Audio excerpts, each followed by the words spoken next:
Sebelumnya, perkenalkan nama saya Azahra Mesal Sabila dengan NIM akhir 1008 dari kelas A. Di sini saya akan menjelaskan soal-soal dari UTS algoritma dan pemrograman 2 tipe soal B.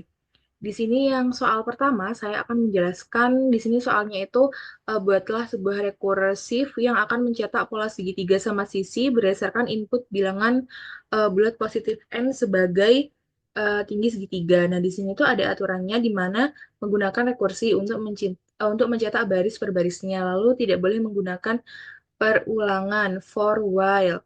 Terus gunakan spasi dan bintang untuk menggunakan segitiga simetris. Nah, di sini saya sudah membuat kode untuk dari soal yang di atas tersebut. Nah, jadi di sini itu untuk mencetak pola segitiga sama kaki menggunakan bintang dengan menggunakan rekursif ya. Nah, jadi rekursif itu kan untuk memanggil dirinya sendiri. Nah, program ini itu ada dua fungsi utama, yaitu di sini ada cetak baris dan juga ada buat segitiga di sini. Nah, jadi eh, lalu juga ada di sini try except. Nah, itu untuk menangani misal ada inputan salah dari penggunanya itu sendiri. Nah, jadi fungsi cetak baris spasi jumlah bintang itu digunakan untuk mencetak satu baris segitiganya. Nah, jadi parameter spasi itu menunjukkan jumlah spasi yang dicetak sebelum bintang. Nah, supaya segitiga yang terbentuk itu terlihat simetris. Nah, sedangkan jumlah underscore bintang itu menunjukkan berapa banyak karakter bintang yang dicetak dalam satu barisnya. Nah, jadi di fungsi ini itu bekerja secara rekursif. Nah, jadi kalau misalnya masih ada spasi yang harus dicetak, dia tuh bakal mencetak satu spasi lalu manggil dirinya sampai spasi itu habis. Nah, setelah itu jika masih ada bintang yang perlu dicetak, fungsi itu akan mencetak satu bintang lalu manggil dirinya sendiri lagi sampai jumlah underscore bintang itu juga habis gitu. Setelah keduanya itu selesai, fungsi itu akan mencetak baris baru menggunakan print. Nah, jadi tanpa argumen. Nah, fungsi kedua itu adalah buat segitiga jumlah underscore baris, baris underscore ke sama dengan satu. Nah, itu tuh tujuannya untuk mencetak seluruh bentuk segitiganya. Nah, jadi fungsi ini tuh juga rekursif. Nah, dimulai dari baris pertama sampai jumlah baris yang diinginkan. Nah, jadi di setiap pemanggilan ini, fungsi itu akan menghitung berapa banyak spasi dan bintang yang harus dicetak untuk baris ini. Nah, lalu memanggil cetak underscore baris untuk mencetaknya gitu. Nah, setelah satu baris itu selesai, fungsi itu bakal manggil dirinya sendiri lagi buat baris berikutnya sampai seluruhnya itu baris tercetak. Nah, di bagian akhir program itu di sini ada try except. Nah, ini tuh fungsinya untuk menangani kesalahan input dari pengguna. Nah, jadi program meminta pengguna untuk memasukkan sebuah angka untuk mewakili jumlah baris dari segitiga yang ingin dicetak. Nah, jadi jika inputnya berupa angka dan lebih besar dari 0, program itu akan menjalankan fungsi buat underscore segitiga. Nah, jika inputnya itu salah, nah program itu akan menampilkan pesan kesalahan yang sesuai. Nah, di sini kita akan mencoba untuk gambaran dari programnya sendiri.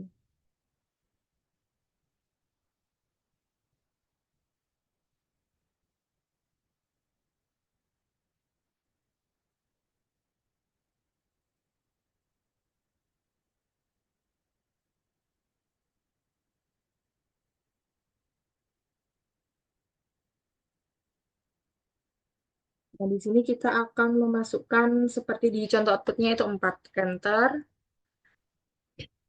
Nah, di sini sudah muncul bentuk segitiga dari bintang-bintangnya itu sendiri.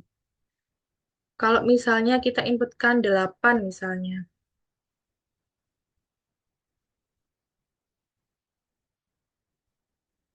Kita coba inputkan 8. Nah, di sini juga terbentuk. Sekarang kita coba akan menginputkan 5 misalnya. Nah, juga terbentuk. Itu dari yang nomor satu.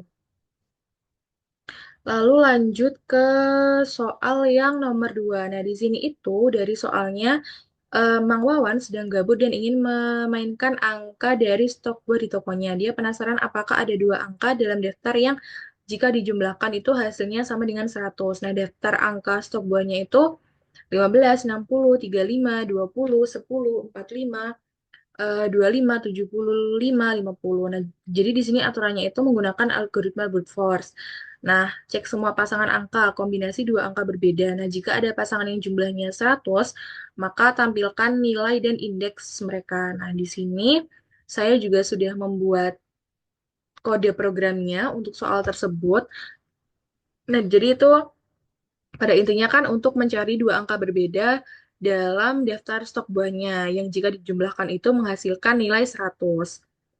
Nah, jadi program ini itu pakai brute force. Nah, di mana dari setiap angka itu akan dibandingkan dengan semua angka lainnya, dan setelah itu akan menggunakan dua perulangan bersarang atau nested loop. Nah, fungsi range len stok buah itu digunakan untuk mengakses setiap indeks di dalam list stok underscore buahnya ini. Nah, di dalam loop itu perintah if stok underscore buah I plus stok buah I itu sama dengan target, itu digunakan untuk memeriksa apakah jumlah dari dua angka pada indeks I dan J itu sama dengan target. Nah, dalam soal ini itu diminta 100 untuk targetnya. Nah, jika kondisinya terpenuhi, maka akan dicetak pasangan angkanya dan posisi indeks mereka menggunakan di sini fungsi printf posisi mereka di indeks pasangan angka dengan jumlah sesuai target adalah dari penjumlahan angkanya tadi.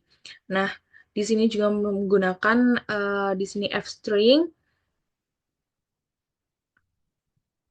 agar lebih mudah untuk menampilkan variabel dalam teks. Nah, setelah pasangannya ditemukan, nah variabel pasangan itu diubah menjadi true dan perintah break itu digunakan untuk menghentikan kedua loop agar program itu tidak mencari pasangan lainnya gitu. Karena kan cuma satu pasangan pertama yang ditampilkan. Nah, lalu jika sampai akhir itu tidak ada pasangan yang memenuhi kondisi, maka blok if not pasangan itu akan dieksekusi dan program itu akan cetak pesan bahwa tidak ditemukan pasangan yang jumlahnya 100, targetnya itu kan 100.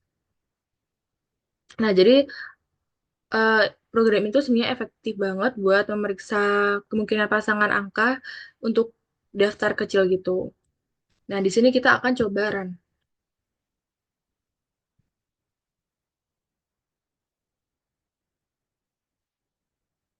Nah, di sini pasangan angka dengan jumlah 100 adalah 25 dan 75 dan posisinya itu ada di indeks ke-6 dan ke-7 sesuai dengan output yang diminta. Dan di sini saya akan menjelaskan soal yang nomor 3. Untuk soalnya sendiri itu di sini diberikan sebuah array dua dimensi yang berisi pasangan bilangan X, Y. Nah, di sini tugasnya itu adalah ngurutin array tersebut berdasarkan elemen pertama X dari setiap pasangan menggunakan algoritma selection sort. Nah, di sini menggunakan algoritma selection sort tidak boleh menggunakan sort atau sorted. Nah, urutkan berdasarkan elemen pertama dari setiap sub array. Lalu cetak hasil array yang telah terurut. Nah, di sini data awalnya itu seperti yang tertera. Lalu di sini juga ada contoh outputnya. Nah, di sini saya juga telah membuat kode untuk dari soalnya tersebut. Jadi itu kan pada intinya kan menggunakan algoritma selection sort itu untuk mengurutkan sebuah daftar yang isinya itu sublist berdasarkan nilai elemen pertama dari setiap sublist. Nah, fungsi utama dari selection sort itu kan menerima sebuah list sebagai input lalu mengembalikan list yang udah diurutin. Nah, di sini itu yang pertama eh, fungsinya itu menentukan panjang list dengan len dalam kurung list itu untuk mengetahui berapa banyak elemen yang harus diurutkan. Nah, selanjutnya fungsi itu bakal menjalankan perulangan utama atau for posisi in range dalam kurung panjang yang menandai posisi pada saat itu di list tempat elemen terkecil itu akan ditempatkan. Nah, di setiap iterasi itu, variabel index underscore min itu dia menyimpan posisi elemen terkecil yang ditemukan sejauh iterasinya itu.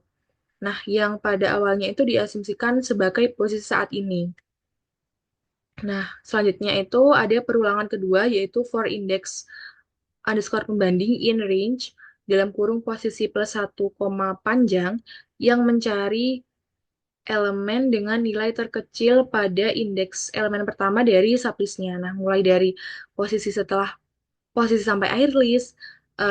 Nah, jika ditemukan elemen dengan nilai lebih kecil atau di kodenya itu if list index underscore pembanding lebih kecil dari list index underscore min, maka index underscore min itu diperbarui ke indeks elemen tersebut. Nah, setelah pencarian elemen terkecilnya itu selesai di setiap langkah, program itu melakukan pertukaran nilai di kodenya itu list posisi, list index underscore min sama dengan list index underscore min list posisi antara elemen pada posisi saat ini dengan elemen terkecil yang ditemukan. Nah, itu untuk memastikan elemen terkecil itu berada di posisi yang benar pada urutan. Nah, kita akan coba untuk run pada soal ini. Nah, di sini sudah bisa dilihat bahwa sudah sesuai dengan yang diminta contoh outputnya pada soalnya itu sendiri. Nah, jadi lanjut ke soal yang keempat. Nah, di soal yang keempat itu, dalam permainan petualangan digital, pemain harus mengumpulkan kristal kuno yang tersebar di seluruh dunia. Setiap kristal disimpan pada lokasi dengan koordinat X tertentu, namun tidak semua lokasi penting. Nah, tugasnya itu di sini terima N lokasi sudah diurutkan secara menaik.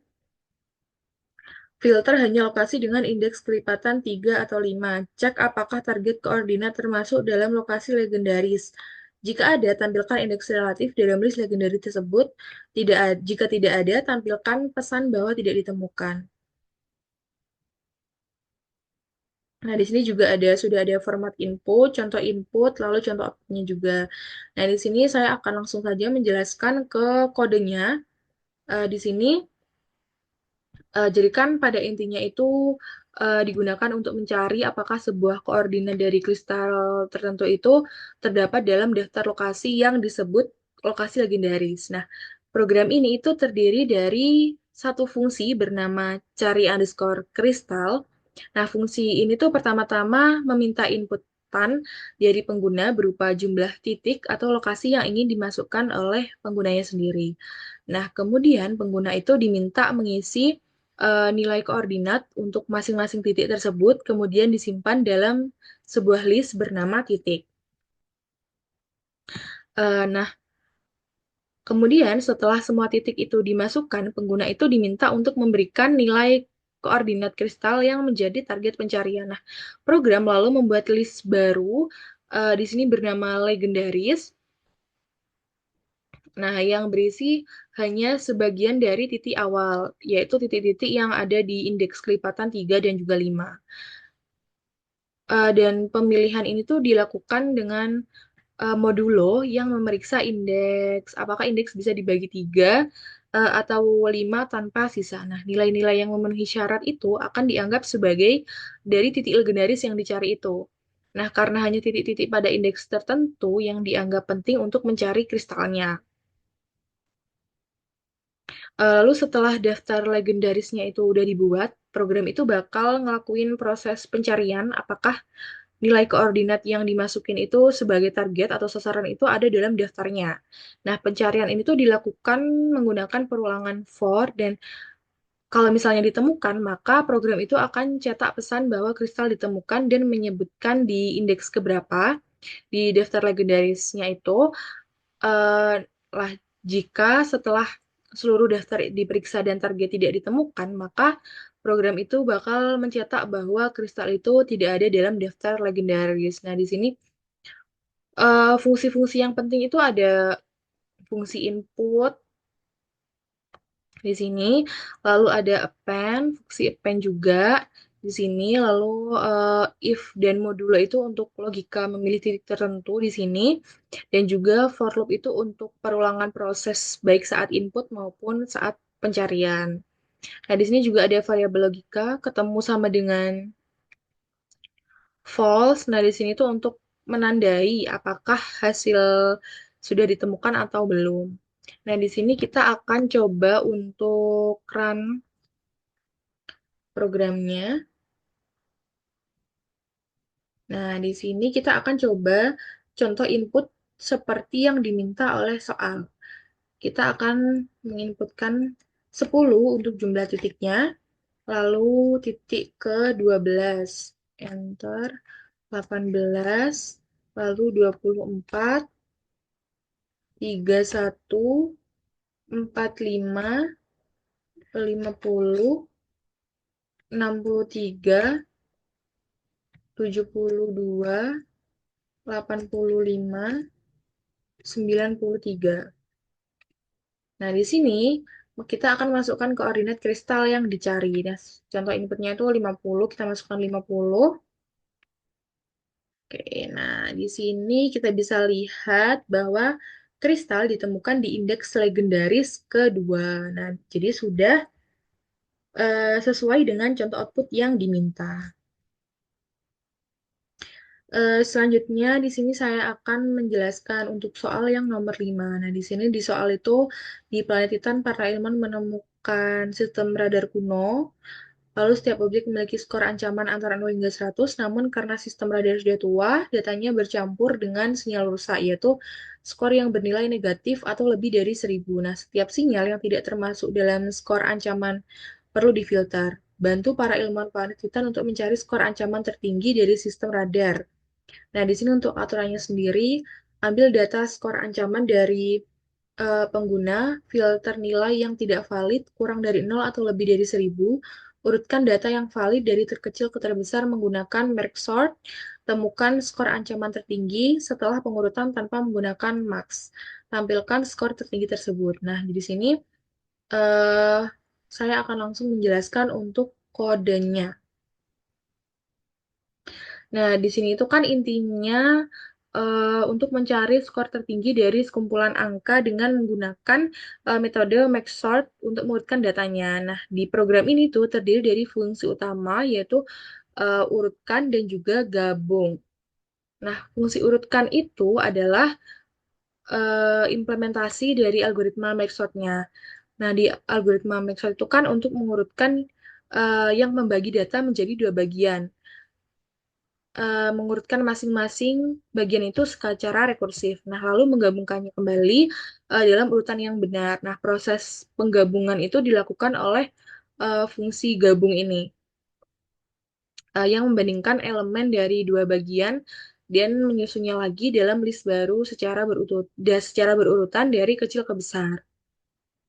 Nah, di sini itu di program itu diminta terlebih dahulu